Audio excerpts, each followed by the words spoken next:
Hey, everybody, welcome back to Keeping It Real with Tiff and Carl. I'm Carl Raven.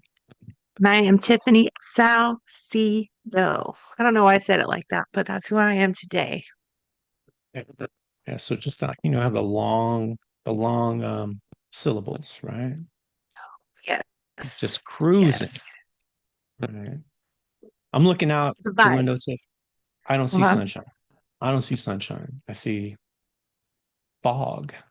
It takes me back home. Right. I see nothing but sunshine. Hmm. Wow.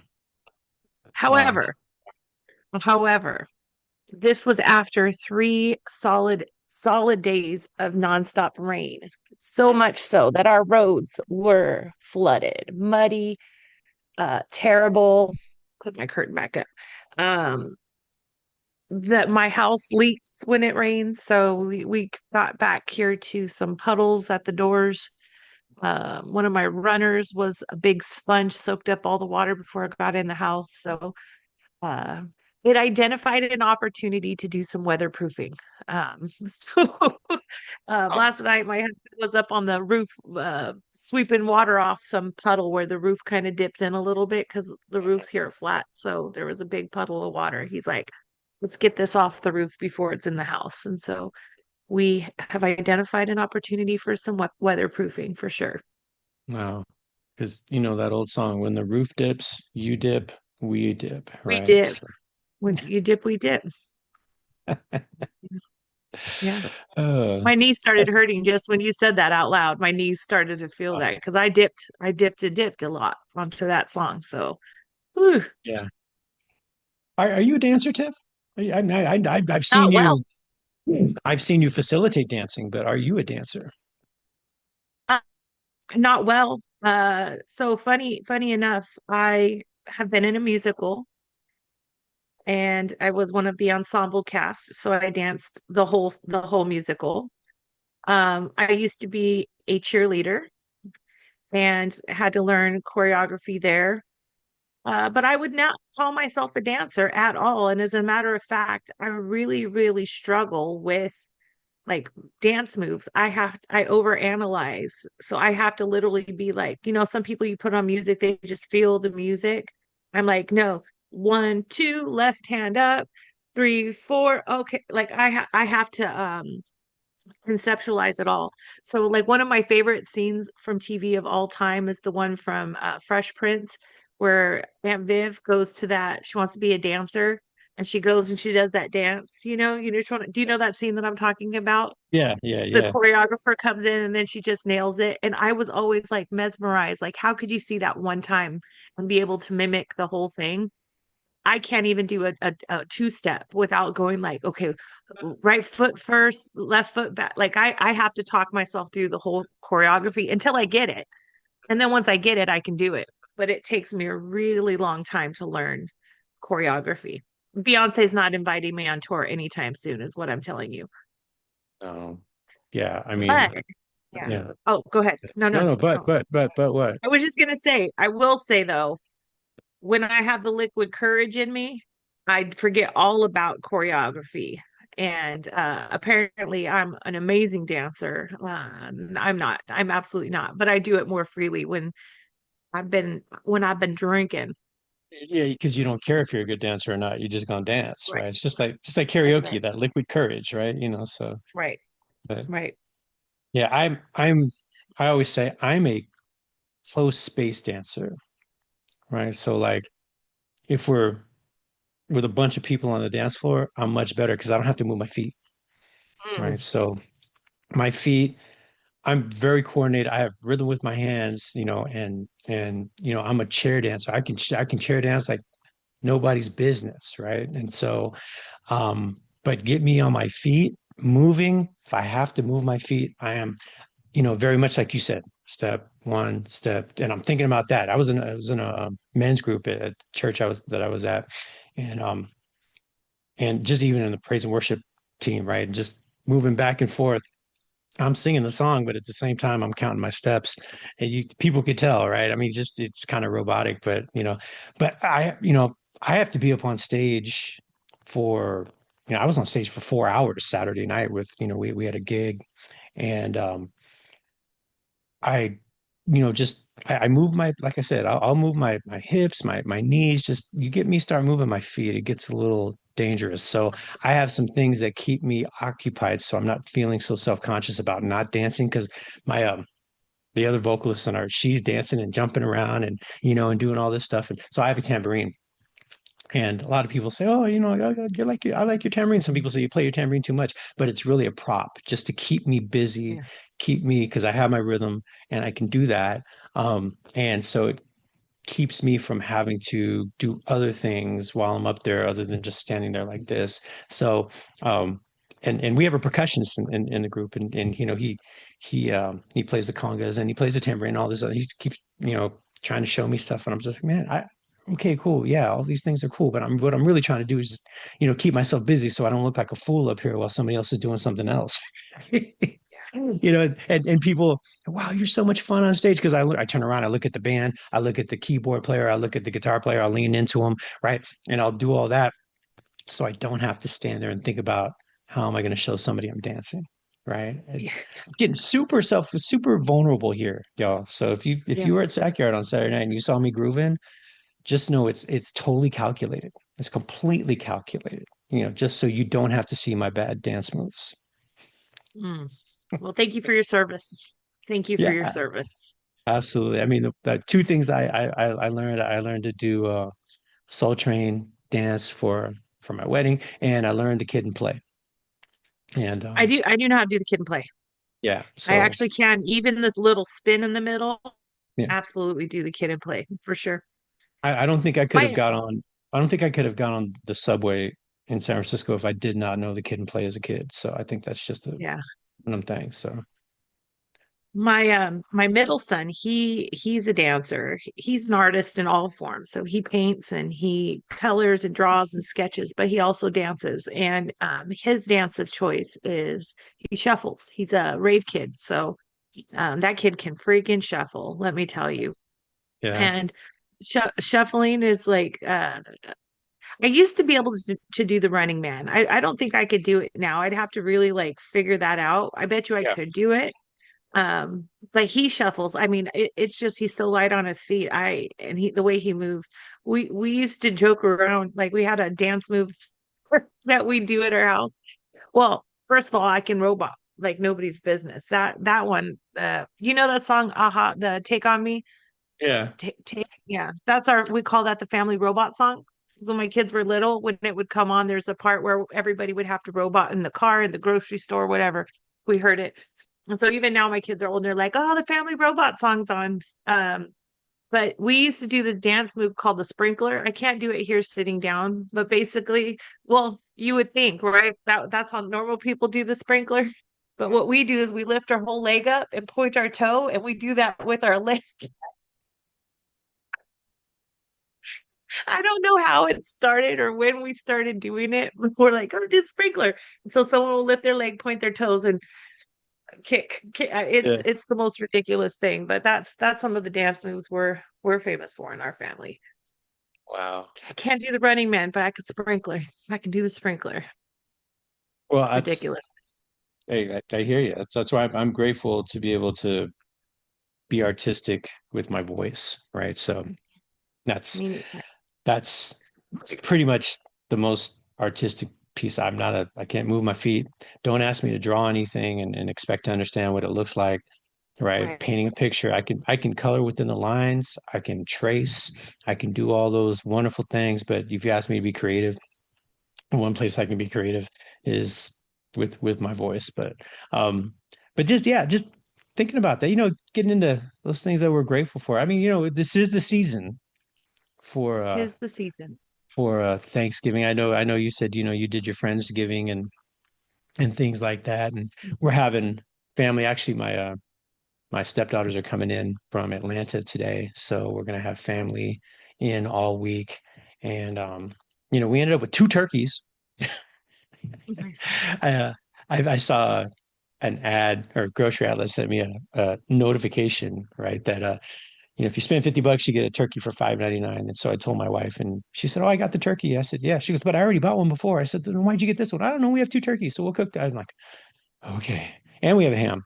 So, um, we might make turkey soup out of one of them. I'm not sure. Somebody in the class on Friday was talking about they take turkey and the turkey breast and they pound it Do into that. submission, and then they have like Hmm. dough underneath, and then they roll it up with stuffing inside of it. And what's it, roulade? Is that what it's called? Hmm. Hmm. A roulade, yeah. And they roll it up and then they tie it off and then they cook it. And we almost ended the class before it started because we wanted to see how she was going to make it, but she had to go I back to do that. Washington to do it. So I need pictures. I need pictures of a roulade. I do it like that. And I put a bacon lattice outside on it. So I Yeah. lattice bacon, like weave together, and then roll that on the outside of the turkey. So when it cooks, you have like that beautiful crispy bacon on the outside, and then you cut in. But sometimes I do stuffing. I change that flavor profile almost every year when I do it. I think the best one I made that everybody was like, "Oh my gosh." I did with cream cheese, sun-dried tomatoes, and some like chili flake, Yeah. and something else. I can't remember. That was the year I did Thanksgiving. I was all vibes. It was just all vibes. I didn't use any recipes. I just was like throwing stuff together. But that was one of the most popular turkey roll. I call them turkey rolls. I don't use fancy names. The turkey roll. Um, Everybody's like, "What did you put in this?" I said, "I'm not sure. That was a long time ago. Was several hours ago." But no, but it did have cream cheese, sun-dried tomatoes, and I put a bunch of herbs and stuff in it. But I called it Tuscan, my Tuscan turkey roll. What did it have Mm. to do with Tuscany? Absolutely nothing, but that's what I named it. Wow. Wow. That sounds great. No, and I asked her, I said, do you wrap it in bacon? She goes, no, I put bacon inside. The wrapping the bacon, for me, because my problem with turkey breast is that it's super dry, right? If Right. you don't cook it right. And so the bacon, I assume, will just allow it to It does. marinate in its own juices, right? So yeah, Yes. Yes. very cool. I haven't cooked a traditional roast turkey in many, many years. I will do that turkey breast. I usually do ham, but my husband got into smoking meats, Mm. and so we usually will spatchcock a turkey, and he will smoke it in the smoker, and that is the most ideal way to eat a freaking turkey. Let me tell you, it is so Smoke it. so good. Yeah, we Yeah. didn't do a turkey this year. We're not doing a turkey. We're not cooking on Thanksgiving at all. We'll actually be traveling that day, but we're gonna stop by a friend's house who invited us over, and they always come to Thanksgiving, and so we're excited to spend real Thanksgiving with them and their family. We're nomads. We just go. We don't have families anymore, so we just go. We do have families, but they're Yeah. far away. So, Yeah. You're uh, so expats we'll now. Yes. don't even start your shit, Carl. Don't get me all fired up. We just started. But no, it'll be fine. I'm not doing any shopping or anything. I'm participating in the blackout from the 25th through December 2nd, where you don't buy anything, don't go out to eat, don't do any of that stuff. I'm really gonna do my best to participate and black out all my spending for that week, which is easy to do because I don't have any money. So Yeah. Yeah. be just fine.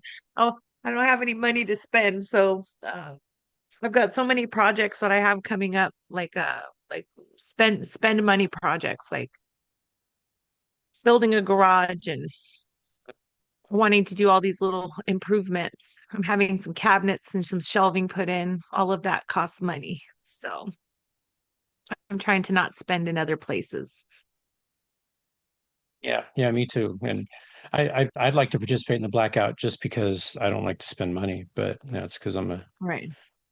some people would call it a cheap ass, but I just I like to spend my money on stuff that is that's meaningful to me, right? Yeah. So stuff that I need, stuff that I can use, stuff that I'll like, like I said, instead of, we would like to go on vacation, but I've already mentioned this. We like to go to concerts, right? And so, we'd spend the money on the concerts and the experience of that, or, a sporting event or something like that. And some folks go to Greece, we go to Thunder Valley, right? And Right. Watch Neo or Babyface sing to us specifically for an hour, right? So Yeah. yeah, Yeah. it's kind of cool.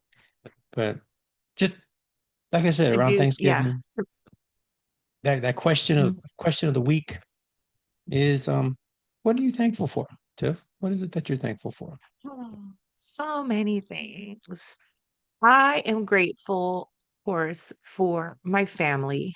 Um, my kids are doing great things, and I am just really happy that they're in a good place. I mean, not to say that they're without struggle. Again, if anybody's hiring, my baby Eric's looking for a job.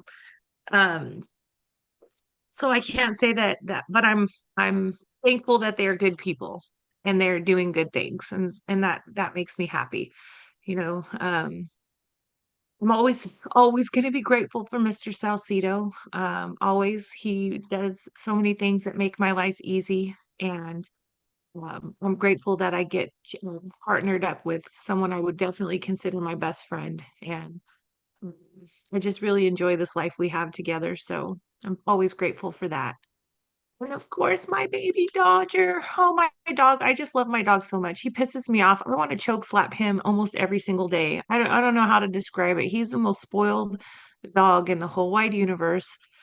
And then I'm like, doing that for you, Dodger. And then I go and do it for him. I'm so well trained, but I'm grateful for him. I just love him so much. His face first thing in the morning because he gets up on my bed and it's in my face every morning. Um, I will be so sad when I don't have him to yell at anymore. I don't know. Grateful for a lot. Grateful for many things, but those are the things I will say I'm most grateful for. My kids, my loving husband, and my baby Dodger. And many more things. Those are my top three. Very cool. I was What trying to about you, picture. Carl? What are you thankful for? I'm thankful Or that what we I say, don't. what were you trying to picture? I said I'm thankful that I don't get choke slapped. I've been trying to envision what a choke. I think you choke with one hand and slap with like Three Stooges, boop, boop, like Carl, that. Carl, the choke slap has a long sordid history in my vocabulary. I have never, ever, ever like been fired from a job, but I did one time get demoted because I said I wanted to choke slap somebody, and that was apparently frowned upon. Um, and they were like, "What exactly is a choke slap?" And I'm like, "It's imaginary violence. There's no real thing. Like, I don't know what a choke slap is. It's just a way to say you're frustrated. It's just a form of expressing frustration." But apparently, somebody was worried about getting choke slapped. I'm like, please. I'm just Please. But trying to that's the understand only time. mechanics. I'm just trying. I mean, you probably have never even thought about the mechanics. This is how my brain works. No, You hold somebody up and then whoop, whoop, whoop, whoop, feels right? right. You know, or Feels just one right. big pop, snap out of it, like Moonlight, right? Hmm. Or Moonstruck, right? But I don't Yeah. know because I've heard of choke slams, right, in wrestling, Yeah. and I've heard of bitch No, I feel like slaps. that would be right. I feel like there would be like, yeah. Yeah. But I don't Okay. condone violence. I don't think we should be violent. But if someone had to be violent, a choke slap, I feel like would solve a lot of problems I'm just thinking if if we're we were walking gonna down have a dark road at night and somebody comes up on you, a choke slap could be a safety. viable self-defense weapon, Hmm. Hmm. I right? believe it. Right. I'm with So it. as long as we can find the reason for the violence, I think we're okay, right? Defense. That's the only self-defense. That's the only one. For me, Self-defense. I prefer silence over violence. So, um, if you ain't got nothing nice to say, don't say anything at all. And for Tiff, it's we write it down. We read it, Dawn. I also say if you don't have anything nice to say, come sit by me. I swear. Uh, I'm a good person. I promise. I promise. yeah, yeah. But think about grateful. Yeah, just grateful for a lot of things, right? Grateful to be able to sit here with you and to do this and to have as many episodes as we have in our belt and talking with real cool people and just being able to, it's something I look forward to doing, right? Of course, grateful for my family, for, this time last year, I think we were saying what we're grateful for too. But I mean, my daughter hadn't graduated. She graduated. She's about to get her certificate in teaching English as a second language, overseas. And she's like, she was telling me yesterday, she was, Daddy, I feel weird. I'm going to be certified to teach English as a second language, and I'm not an English teacher. I said, no one's an English teacher. The English teachers aren't English teachers. If they don't remember, if they don't teach English for a while, they forget their grammar. Don't trip, right? But you know, um, but just grateful to have what's around me and to be able to do what's necessary to to be able to continue to live the lifestyle that I want to live. But I don't have to. I'm really grateful about being able to do the things that I want to do. I Mhm. really love that. I love what we do. And I know you've heard us complain about traveling and driving and things like that. And that's, when people have asked me, um, what, what is it, about your job or, what do you, I said, I love what I do. I love what I do. It's getting there is getting a little harder just the older I get, but once I get there, I'm on. I'm ready to go. I mean, just working with the folks that we get to work with, and before our taping, someone was talking about that. Why do we call it taping anymore? We're not taping anything, right? It's just like turning a radio dial. Who the hell has a dial on their radio?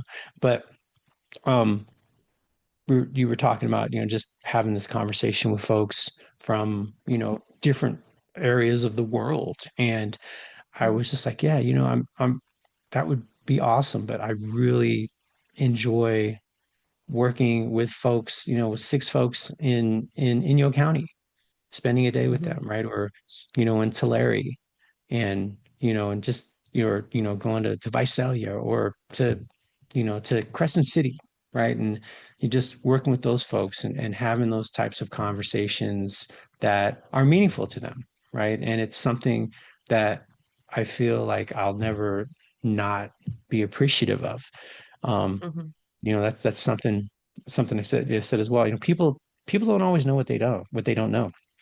And stuff comes Right. up in the middle of our conversations where people will say, I've never thought of this. And I've been thinking about this. I don't know, some of these things I've been thinking about my whole life, but some of the things I've really been, focusing on as an adult, as a professional, things that I've learned and grown. And there's folks in the classes that are older than me that sometimes have never thought about the impact that their words have on other people. Right. And Mhm. some people are like, what are you talking about? What they've just been through their whole life being a steamroller? No, if you're a person, if no one's ever told you how you make them feel or how you landed on them, then how are you supposed to know? Right? You can just go through your Right. whole life with the blinders on of this is how I roll, this is how I move. And you hear people, well, that's just how I am. That's just my attitude. People can't deal with my attitude. I don't care what, I'm not worried about that. Okay, cool. But if you want to live that life, you're going to burn a lot of folks. There's some folks that you may get a lot of value from in your life by just asking them, how am I landing on you? Right. And how are you receiving me? And so just those little things like that in those classes. I mean, every day, every class is an experience, an adventure. I never get tired of talking about the same topics because it's in front of different people, right? The only time Mhm. if it's like a yearly thing where they've all heard my stuff, I did a class virtually last week in Colusa County, and I think a couple of them have been in because I do this cultural competency class for them a couple times a year. I think it's their Division 21, and I have this little activity I do, and I show them these slides, and a couple people, I said, so what do you see here? And a couple people just boom, they answered it real quick. I'm like, okay, you've been in the class before. So don't ruin it for other people. But I Mhm. just I really I'm grateful for being able to do what we do to be able Yeah. to work with folks to try to make a difference in the ways that we can to be able to engage with people like in large groups or even one-on-one. The coaching thing is just such a fantastic, fascinating thing. And then I get to, like I said, enjoy the things that I want to do. I'm in two bands, right? And if I complain about it, it's only because I'm in the moment complaining about it. But I love, playing with good musicians and having people respond and dance. We had a whole bunch of dancers on Saturday. That was a blast. I got to watch them dance bad. And so I didn't have to dance bad, but that's really something I've been thinking about. Just, you know, how often do we stop and think about what we're grateful for? How often do we spend time thinking about what we don't have? That really, we've talked about that the deficit mindset as opposed to that abundance mindset. But, you know, it's even different than that. It's just you wake up, oh, I got to go to work, right? As opposed to, hey, when I'm done with work, I get to come home and relax with my family, right? And the work is being able to afford me to be able to do the things, to be able to have this house, to be able to have that car that I like, to be able to go to movies, to go to concerts, to go on vacation, to live in Mexico, right? You know, um, and I think we sometimes we get so stuck in the day-to-day grind that sometimes we forget to stop and think about, what our efforts are providing us, even if we're not provided a whole lot. I mean, it's, think about maybe where we were and where we want to be and how we've grown. Yeah. I will say I try to practice that gratitude daily. And I'm not even being exaggerating it at all. I make time every day to practice gratitude. It's something I learned from my buddy Sean Aker, from the book The Happiness Advantage, and he said every day think of three things that you're grateful for. That's what I'm thinking about when I'm closing my eyes at night ready to go to sleep. I think about three things that I'm grateful for. And it doesn't have to be anything incredibly profound. I was grateful the other day because we had butter, because I didn't have butter in the refrigerator for a while. And so one of our neighbors went up to Mexicali and was going to Costco, and he's like, "Can I get you anything from Costco?" And I'm like, "Oh my gosh, if you could bring some butter, that would be great." And he didn't even get the butter I wanted, but I did not care. I was just so grateful to have butter for my toast in the morning. Um, Uh, it's just the little stuff. So it's funny when you practice that gratitude, you start to notice stuff throughout your day, right? Because you have to have three new things every day. You can't be grateful for the kids and the spouse and the dog, and um, you have to be grateful for little moments. And so it just it you start to notice the cool stuff that happens in life, right? You notice the people around you who are so sweet. You notice, when things go right versus when they go wrong, that like those things become more obvious to you. So to me, I think it's one of the most fundamental things that changed in my life, that changed everything, was just the gratitude, practicing those three things a day. Because at least three good things happen every single day, and you just have to notice it. and even if those things are learning lessons, right? I was listening to Jay Shetty. You ever hear Jay Shetty? We talk about him a lot. I haven't listened to him, but you've told me about Jay Shetty a few times. He's real. Like, he's a guy. He actually trained to be a monk and then left, and but he still practices a lot of ideas on emotional intelligence and just gratitudes and things that can help you to achieve what you want to do. And it's his he was talking about that idea of, what is it that we've learned and the mistakes that we've made, and just talking about self-efficacy, which is something that I spent a lot of time talking about as well. um, but that self-efficacy, the belief that you can accomplish something, right? If you think you can accomplish something, you can. If you don't think you can accomplish something, then you're right? I mean, that's such a truism. And for him, having that idea of trying things out, right? For self-efficacy, the guy who came up with the concept, Albert Bandura, he said you have to make mistakes, you have to be able to practice, you have to try things out and see if they work for you, and and be allowed to do that, right? To have people allow you to make mistakes. And rather than saying, what's wrong with you? Why did you mess this up? Okay, so what did you learn? Right? What did you get out of that? What is helping you? And so it's such a powerful thing to think about how we can make a mistake, and rather than beat ourselves up about it and talk about what we don't have and what we can't do as opposed to other people, what we actually learn from it, so that the next time that it comes up, we can connect with it better, right? Or, think about how we want to do things in a different way. And so it's just, it just really makes me, just think about that. And it's funny. Every time I'm hearing him and stuff, I just keep nodding my head. I'm like, yes, yes, yes. Yeah. It's cool. That actually it's actually validating, right? To hear somebody with a platform like his to, saying those things that, we say to folks, and a lot of people may not necessarily always be cognizant of them, or recognize, that they're important, but it's just, it's real cool to feel validated in that sense as well. So anyways, it's just, Yeah. that learning and being able to grow from your learning. Hmm. So the couple thoughts come to mind right now when you were talking about that. The first one is always being open to getting new information. I love to read, and there's a lot of things that you and I share and we say, but I'm not a researcher. So I want to just throw that out there now. I am a translator. So I let the smart people do the research and get published. And then I take their evidence-based practices and then I bring those to the people, because that's what my skill set is. It's through the translation of the research, making it hopefully relatable and obtainable for just the average person who maybe doesn't want to sit and read a 500-page book about emotional intelligence. How do I again make it palatable for just the everyday person?